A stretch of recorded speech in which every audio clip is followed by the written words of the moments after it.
Hello friends, எல்லாருக்கும் வணக்கம். நம்ம ஈஸியாக சொல்லிடலாம், வானர் குலத்தின் அரசன் யாருன்னு பார்த்தோம்னா அது வந்து வாலின்னு. அதே மாதிரி வானர் குலத்துக்கு சம்மதமே இல்லாமல் ஒருத்தர் இருக்காரு.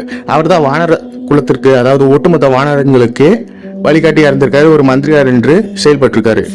அவரால் தான் சுக்ரீவன் அரியாசனை ஏறினாங்க. அது மட்டும் இல்லாமல் அவர் காட்டின வழிகாட்டுல தான் எல்லா வானர்களும் ஒழுக்கமாக நடந்து எல்லாத்தையும் வின் பண்ணாங்க. அந்த வானர் குலத்தின் சொல்லப்படாத வீரர் யாருன்னு பார்த்தோம்னா அதான் ஜாம்பவான். ஜாம்பவானை பற்றி எல்லாருமே கேள்விப்பட்டிருப்பீங்க. ஆனால் சில விஷயங்களை ஜாம்பவானை பற்றி உங்கள் எல்லாருக்குமே தெரியாது. அதை பற்றி நான் பார்க்க போகிறேன் நண்பர்கள். எல்லாருமே நினச்சிருப்பீங்க ஜாம்பவான் ஒரு வானரம்னு, அதாவது குரங்கினத்தை சேர்ந்தவர்னு. அதான் கிடையாது. ஜாம்பவான் ஒரு கரடி, அதாவது ரீச் இனத்தை சேர்ந்தவர். சமஸ்கிருதத்தில் வந்து கரடியை வந்து ரீச்னு சொல்லுவாங்க. அதான் அவருக்கு வந்து ரீச் இனத்தை சேர்ந்தவர்னு சொல்கிறாங்க. அவர் வந்து ஒரு வானரம் கிடையாது, அவர் வந்து ஒரு கரடி இனத்தை சேர்ந்தவர், வேற ஒரு ரேஸ். அப்படி இருக்கும் பொழுது இந்த வானர் குலத்தின் அரசனான வாலிக்கும் ரீச் குலத்தின் அரசனான ஜாம்பவானுக்கும் இடையில் உள்ள பலம் பலவீனம், அவர்களில் யார் சிறந்தவர், யார் சக்தி பெற்றவர் என்பதை இந்த வீடியோவில் ஃபுல்லாக பார்ப்போம் நண்பர்களே. வாங்க. வாழ்க வளமுடன். அனைவருக்கும் தமிழ் வணக்கம். டிங் டிராகன் யூடியூப் சேனல் வாயிலாக உங்கள் அனைவரையும் சந்திப்பதில் மிக்க மகிழ்ச்சி. நம்ம இந்த வீடியோவில் வந்து வானர் குலத்தின் அரசனான வாலிக்கும் ஜாம்பவானுக்கும் போர் வந்தால் யார் வெற்றி பெறுவார் என்பதை இந்த வீடியோவில் ஃபுல்லாக பார்ப்போம் நண்பர்களே. நீங்கள் இப்போ தான் நம்ம வீடியோ பார்க்குறீங்கன்னா தயவு செஞ்சு சப்ஸ்கிரைப் செய்யுங்க, கூட இருக்கிற பெல் பட்டனை ப்ரெஸ் செய்யுங்க. அப்போ தான் நான் வெளியிடுற எல்லா வீடியோக்களும் உங்களுக்கு உடனடியாக நோட்டிஃபிகேஷனாக வந்து சேரும். வாங்க வீடியோக்குள்ளே போகலாம். ஆல்ரெடி நம்ம நிறைய வீடியோக்குள்ளே பார்த்துருக்கோம் வாலியோட சக்தி என்னன்னு. வானர் குலத்தின் அரசனான வாலிக்கு பல்வேறு சக்திகள் இருக்கு. அவருக்கு முக்கியமான சக்தி எதுன்னு பார்த்தோம்னா அவரோட இந்திரமாலை, அதாவது தன் தந்தையின் ஆசையால் இவருக்கு இந்திரமாலை கிடைச்சிருக்கு. அதை வச்சு போர் செய்ய ஆரம்பிச்சாருன்னா யாராலையும் வெற்றி பெற முடியாது. எதிரியின் பலம் பாதி இவருக்கு வந்து சேர்த்து விடும் அப்படின்னு சொல்லி நிறைய புராணங்கள்ல சொல்லப்பட்டிருக்கு. அது எல்லாருமே உண்மை நினைச்சிருப்பீங்க. அதான் தவறு. அது வந்து உண்மை கிடையாது. வாலிக்கு வந்து அதிகப்படியான சக்திகள் இருக்கு. அவர் வந்து அந்த மந்திரமாலையை வந்து பயன்படுத்துவார் தான். ஆனா எல்லா சமயத்திலையும் பயன்படுத்துவார்னா அதான் கிடையாது. அவர் வந்து மந்திரமாலை இல்லாமல் தான் பல்வேறு வீரர்களை வெற்றி பெற்றிருக்காரு. குறிப்பா அந்த மாயாவிங்கிற அரக்கனையும், அது மட்டும் இல்லாம மாயாசுரன்கிற அரக்கனையும், ததும்பிங்கிற ஒரு பெரிய ராட்சச அரக்கனையும் அவர் வந்து வின் பண்ணிருக்காரு. இந்த ததும்பி யார் பார்த்தோம்னா அவர் வந்து எல்லா ஊருக்கும் போய் எல்லா உலகத்துக்கும் போய் என்னை விட பெரிய வீரர் யார் இருக்கா அப்படின்னு சொல்லுங்க, நான் அவரோட போர் பண்ணி என்னோட பலத்தை நிரூபிக்கணும், அவர்களை வெற்றி பெறணும் அப்படின்னு சொல்லி சுத்திட்டு இருக்கிற ஒரு கொடிய அரக்கன் தான் இந்த ராட்சச அரக்கனான ததும்பி. அவர் வந்து எல்லா உலகத்துக்கும் போய் எல்லா வீரர்களும் போர் போயிட்டு எல்லாரையும் வின் பண்றாரு. ஆனா எல்லாரையும் வின் பண்றாரு.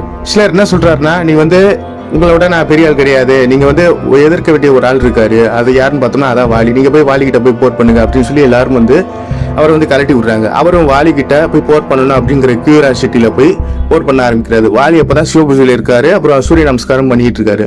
அதனால போருக்கு வர மறுக்கிறாரு வாலி. நீ ஒரு ஆண்மகன் தானே, உனக்கு உள் வீரம் இருக்கா அப்படின்னு சொல்லி ஏளனமா பேசுறாரு. அதனால கோவப்பட்டு எல்லாத்தையும் பாதி நிறுத்தி விட்டு அந்த ததுபிங்கிற அரக்கனை ஈஸியா வந்து வதம் செஞ்சுட்டு தூக்கி வேற ஒரு திசையில கடாசிடுறாரு. அதாவது தூக்கி தூர வீசுகிறாரு. அந்த தூர வீசின சம்பவம் தான் அவருக்கு வந்து வாழ்க்கையில பெரிய ஒரு இடியா மாறிச்சு. அவர் வந்து ஒரு ஆசிரமத்துல, அதாவது முனிவர்கள் தவம் செஞ்சு கொண்டே இருக்கிற ஒரு ஆசிரமத்துல வந்து தூக்கி வீசுறாரு. அதனால அவர்களோட தவமும் கலையுது, அவரோட யாகமும் கலையுது. அதனால எல்லா முனிவர்களும் சேர்ந்து வாலிக்கு ஒரு சாபம் கொடுக்குறாங்க. நீ இந்த மாதிரி ஒரு புனிதமான ஆசிரத்தை ரத்தக்கரை ஆக்கி விட்ட, அதனால இன்று முதல் உனக்கு வந்து சாபம் வழங்கப்படும். நீ எப்ப இந்த மலைக்கிட்ட வந்து போர் பண்றியோ அப்போ உயிர் பெரிய அப்படின்னு சொல்றாங்க. அதனாலதான் ட்ரிக்கா சுக்ரீவன் வந்து வாலியை அந்த மலைக்கிட்ட அழைச்சிட்டு போய் போர் பண்ண ஆரம்பிக்கிறாரு. இப்படியே போயிட்டு இருக்கும்போது வாலியோட ஸ்ட்ரென்த் அண்ட் வீக்னஸ் நம்ம பார்த்துருக்கோம். வாலியோட ஸ்ட்ரென்த் அப்படின்னு பார்த்தோம்னா அவர் வந்து ஒரு வானர குலத்தை சேர்ந்தவர். கைகளில் நகை நிறையா இருக்கும், அப்புறம் வந்து கோர பொருட்கள் இருக்கும். அது மட்டும் இல்லாமல் அவரோட தோல் வந்து தடிமனாக இருக்கும், அதாவது ஒரு கவசம் மாதிரி நின்று அவரோட தோல் வந்து அவரை காக்கும் அப்படின்னு சொல்லி பார்த்துருக்கோம். ஒரு ஆர்மர் ஷீட் மாதிரி கூட வச்சுக்கலாம். அவரோட தோல் வந்து திக்னஸ் வந்து கிட்டத்தட்ட ஹை ப்ரொஃபஷனல் லெதர் ஷூ எப்படி அந்த காலை வந்து காப்பாற்றுதோ அதே மாதிரி தான் இந்த அவரோட தோல் வந்து அவ்வளோ ப்ரொஃபஷனாக இருந்து அவருக்கு வந்து காப்பாற்றுது. அது மட்டும் இல்லாமல் அவருக்கு கிளாஸ் சொல்லப்படுற அந்த நகமும் அவரோட பக்கலும் வந்து எதிரிகளை கிழிக்கவும் மரத்தை கிழிக்கவும், அது மட்டும் இல்லாமல் எதிரிகளை ஈஸியாக வதம் செய்யறதுக்கும் யூஸ் ஆகுது. அவரோட ஜம்பிங் கெப்பாசிட்டி அப்படின்னு பார்த்தோம்னா அவர் வந்து ஒரே தாவில் வந்து 100 யோஜனை தாவுவார். நீங்களே யோசனை பண்ணி பாருங்க நண்பர்களே. ஒரு யோஜனைன்னா கிட்டத்தட்ட வந்து ஒரு 15 கிலோமீட்டர்னு கூட வச்சுக்கலாம். 100 யோஜனைனா 15 × 100 ஒரு 1500 கிலோமீட்டர். கிட்டத்தட்ட இங்கேருந்து நம்ம கன்னியாகுமரியில இருந்து இந்தியாவோட மத்திய பகுதி வரையும் தாவக்கூடிய சக்தி. கிட்டத்தட்ட இது வந்து ஒரு ஃபிளைங் கெப்பாசிட்டி மாதிரி தான் ஆகும். அதனால இவருக்கு வந்து பறக்கிற சக்தி கூட இருக்கு. இவருக்கு வந்து 70,000 யானைகளின் பலம் இருக்கிறதா சொல்லப்படுகிறது. 70,000 to 80,000 யானை பலங்கள். பீமனுக்கே 10,000 யானை பலங்கள் தான் இருக்கு. இவருக்கு வந்து 70,000 யானை பலங்கள் இருக்கு. அப்படின்னா 70,000 யானைகள் பலம்னா ஒரு யானை டன்னே, ஒரு யானையோட எடையா டன் கணக்கில் இருக்கும். ஒரு 10,000 டன் அந்த ரேஞ்சில், 10,000 கிலோ அந்த ரேஞ்சில். அப்படின்னா 70,000 யானைகள் ஒன்று சேர்த்த ஒரு பலம் எப்படி இருக்குமோ அந்த அளவுக்கு இவரோட உடம்பு வந்து பலமா இருக்கு, வஜ்ர தேகமா இருக்கு. நீர், நிலம், நெருப்பு, காற்று, ஆகாசம் சக்திகளை ஃபுல்லா இவர் அடக்கி வச்சிருக்காரு. அதை வச்சுதான் போர் செய்யறாரு. இறுதியா வந்து இவருக்கு கோவம் வந்துச்சுன்னா அந்த 70,000 யானை பலங்கள் வந்து கொஞ்சம் பெரிய வந்து 1,00,000 யானை பலம் கிட்ட வரும் அப்படின்னு சொல்றாங்க. அப்ப நீங்களே யோசிச்சு பாருங்க நண்பர்களே, இவரோட சக்தி என்னன்னு. அது மட்டும் இல்லாம கோவம் வந்தா கண்மூடித்தனமா சண்டை போடுவாரு. தன் கையில உள்ள கரலா கட்டி, அதாவது கதையை கூட யூஸ் பண்ணாம அடிக்கிற மரம், செடி, கொடி, மட்டை, அப்புறம் பெரிய பாறாங்களை தூக்கி கூட அடிப்பாரு. அதனாலதான் இவர் வந்து ஃபைட்டிங் கெப்பாசிட்டில அக்ரெசிவ் ஃபைட்டர்னு சொல்லியிருக்காங்க. இவருக்கு வந்து வார் ஸ்ட்ராட்டஜி, இந்த போர் வியூகம் அதெல்லாம் தெரியாது. இருந்தாலும் கண்மூடித்தனமா தான் சண்டை போடுவாரு. தன் உடல் பலத்தையும் மனபலத்தையும் மட்டுமே பயன்படுத்தி போர் கூடிய ஒரு சிறந்த வீரர் தான் இந்த வாலி. இவரோட வீக்னஸ் பார்த்தோம்னா இவர் வந்து கண்மூடித்தனமா சண்டை போடுவார். வில்வித்தை பற்றி அவ்வளவா தெரியாது. ஞானத்தை பற்றி, அதாவது இந்த மாய சக்தி, இந்த இல்யூஷன் அதை பத்தி ஃபுல்லா தெரியாது. அதனாலதான் மாயாசுரனால இவர் வந்து கட்டப்பட்டு புகையில அடைக்கப்பட்டாரு. அப்புறம் வந்து சுக்ரீவன் தான் இதற்கு காரணம்னு சொல்லி அவரை நாட்டை விட்டு வரட்டி விட்டாரு. இதெல்லாம் வாலியோட வீக்னஸ் பத்தி பார்த்தோம். நெக்ஸ்ட் இந்த வானர குலத்தின் ஒரு முக்கிய நண்பராக இருக்கிற ஜாம்பவானை பத்தி பார்ப்போம். இவர் வானரம் கிடையாது, ஒரு கரடி குலத்தை சேர்ந்தவர், அதாவது ரீச் குலத்தை சேர்ந்தவர். இவர் வந்து பிறப்பால எப்படி பிறந்தான்னு பார்த்தோம்னா, பிரம்மதேவர் தவறுதலா ஒரு தன் கமடத்துல உள்ள நீரை வந்து கீழே சிந்தும் போது அங்கிருந்து வந்தவர் தான் ஜாம்பவான்னு சொல்றாங்க. இவர் வந்து சத்தியயுகத்துல இருந்து இருக்காருன்னு சொல்லி புராணத்துல சொல்லப்படுகிறது. சத்தியயுகம்னா மச்சம், கூர்மம், வராகம், நரசிம்மம் சொல்லப்படுகிற விஷ்ணு அந்த 4 அவதாரம் எடுத்தார்ல, அதான் சத்தியயுகம். அந்த யுகத்துல இருந்தே வாழ்ந்துகிட்டு இருக்காரு அப்படின்னு சொல்றாங்க. அப்படி பார்த்தோம்னா விஷ்ணுவோட 4 அவதாரத்தையும் பார்த்திருப்பாரு. நெக்ஸ்ட் திரேதாயுகம் சொல்லப்படுகின்ற வாமனம், பரசுராமர், ராமம் அப்படிங்கிற அந்த அவதாரத்தையும் இவர் பார்த்திருக்காரு. ராமரோட போர்ல வந்து இவர் வந்து உதவி செஞ்சிருக்காரு. ராமரை நேருக்கு நேரா பார்த்திருக்காரு. ராமரோட தரிசனத்தை பெற்றிருக்காரு. நெக்ஸ்ட் துவாபரிகம் சொல்லப்படுகின்ற பலராமர் மற்றும் கிருஷ்ணனின் காலமான துவாபரிகத்துல இவர் வாழ்ந்திருக்காரு. கிருஷ்ணனோட போர் செஞ்சிருக்காரு.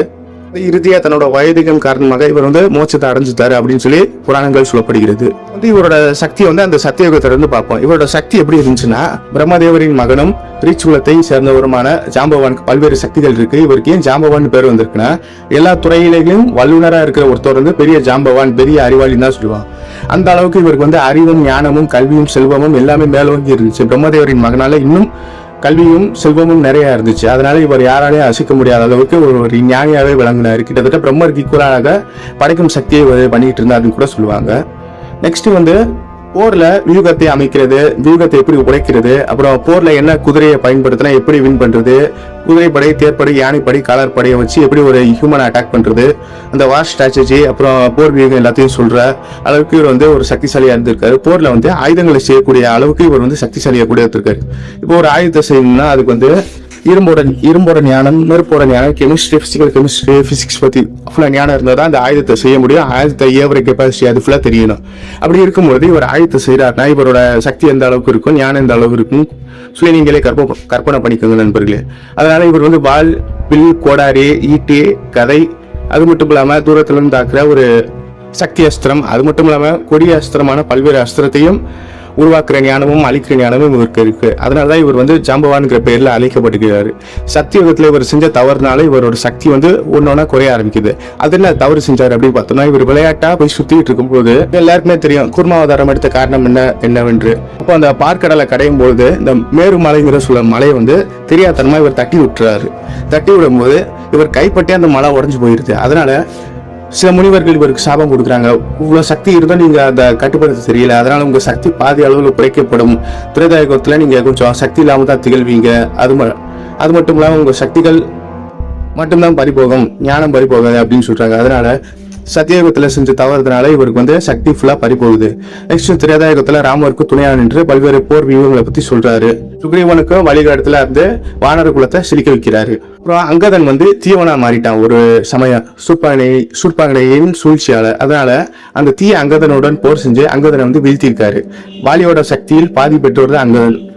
வாலியின் முக்காவாசி சக்தியை பெற்றவர் தான் சுக்ரீவன். அப்படி பார்க்கும்போது சுக்ரீவனையும் இவர் வந்து வீழ்த்துற அளவுக்கு சக்தி இருந்திருக்கு. அங்கதனையும் இவர் வந்து மாய சக்தி எல்லாத்தையும் கட்டுப்படுத்துவதற்காகவும் அவரை மீட்டுவதற்காகவும் இவர் வந்து அடிச்சு வீழ்த்திருக்காரு. அப்புறம் வயோதிகம் காரணமாக இவருக்கு சக்தி குறைஞ்சிருக்கு. அதனாலதான் கடலை தாவ முடியல. இல்லைன்னா இவர் ஒரே தாவி கடலுக்கு போயிருப்பாரு. ஆஞ்சநேயருக்கு உள்ள சிவத்தை உணர வச்சது இந்த ஜாம்பவான் தான். ஆஞ்சநேயருக்கு நீ தான் பெரிய அறிவாளி, பலசாலி, அஷ்டமா சித்திகளை பெற்றவன் அப்படின்னு சொல்லி உசுப்பேத்தி விட்டு அவருக்கு வந்து சக்தி திரும்ப வர்றதுக்கு காரணமா இருந்தவர் இந்த ஜாம்பவான் தான். இறுதியா ராமரோட போர் திறமையை கண்டு வியந்து போன ஜாம்பவான் இவருடன் போர் செய்ய வேண்டும், தன் சக்தியை நிரூபிக்க வேண்டும் அப்படிங்கிறதுக்காக ராமர் கிட்ட சவால் விட்டாரு. அதனால ராமர் உதவி புரிஞ்ச நண்பர்கிட்ட போர் புரியுது அதர்மம் அப்படின்னு சொல்லிட்டு, நீங்க நான் மார்ஜன் எடுப்பேன், அப்போ வந்து நீங்க என்னுடன் போர் செய்யுங்க, உங்க திறமையை காட்டுங்க அப்படின்னு சொல்லி வாக்கு கொடுக்குறாரு. அதே மாதிரி கிருஷ்ணனுக்கும் ஜாம்பவானுக்கும் மறுஜன்மத்துல வந்து போர் நடக்குது. அந்த ஜன்மாவரையும் இவர் வெயிட் பண்ணிட்டு இருக்காரு குகையில. எனவே நண்பர்களே, கிருஷ்ணனுக்கும் ஜாம்பவானுக்கும் ஏன் போர் வந்துச்சு அப்படிங்கிற கான்செப்ட் வந்து நம்ம வீடியோல இருக்கு, போய் பாருங்க. அந்த வீடியோ ஃபுல் வீடியோ கதையா இருக்கு, போய் பாருங்க. எனவே இதை வச்சு பார்க்கும்போது ஜாம்பவான் பெரிய வீரர் தான், வாலியும் பெரிய வீரர் தான். ஜாம்பவானை வந்து வீழ்த்தக்கூடிய சக்தி வாலிக்கிட்ட இருக்கான்னு சொல்ல பார்த்தோம்னா நிச்சயமா இருக்கு. ஏன் அப்படின்னு சொல்றேன் பார்த்தோம்னா, ஜாம்பவான் வந்து அந்த பல யுகங்களை தாண்டி வாழ்ந்துட்டு இருக்காரு, வயோதிகமும் ஆயிருக்கு. அதனால வாலி ஈஸியா அட்டாக் பண்ணிடுவாரு, ஈஸியா வின் பண்ணிடுவாரு. இருந்தாலும் ஜாம்பவானை அவ்வளவு சுலபமா வீழ்த்த முடியாது, கொஞ்சம் கஷ்டப்பட்டு தான் வீழ்த்த ஆகணும் வாலியால. இல்லைன்னா சத்தியயுகத்துல இருந்த ஜாம்பவானால வாலியை வீழ்த்த முடியுமான்னு சொன்னா அது கேள்விக்குறிதான். அது வந்து உண்மையா நிச்சயமா நடக்கவே நடக்காது. ஏன்னா மேருமலையே தன்னோட கைகளை பட்டு உடைக்க வைக்கிற அளவுக்கு சக்தி பெற்ற ஜாம்பவான் வாலியை வதம் செய்யறதுக்கும் வாலியை வந்து தோற்கடிக்கிறதுக்கும் எவ்வளவு நேரம் ஆகும் என்று நீங்களே சிந்தித்து பாருங்க நண்பர்களே. எனவே பிரம்மாவின் மகனுக்கும் மகனான ஜாம்பவானுக்கும் இந்திரனின் மகனான வாலிக்கும் போர் வந்தால் நிச்சயமாக சத்தியயுகத்தில் வந்த ஜாம்பவான் வாலியிடம் தோற்க வாய்ப்பில்லை, ஜாம்பவான் தான் ஜெயிப்பார். வயோதிகம் காரணமாக வாலிய வந்து ஈஸியா வந்து ஜாம்பவான் டிஃபீட் பண்ணிடுவாரு திரேதா யுகத்துல. இதான் இவங்க ரெண்டு பேத்துக்கும் நடுவில் உள்ள கம்பாரிசன். நன்றி, வணக்கம். ஓம் நம சிவாய.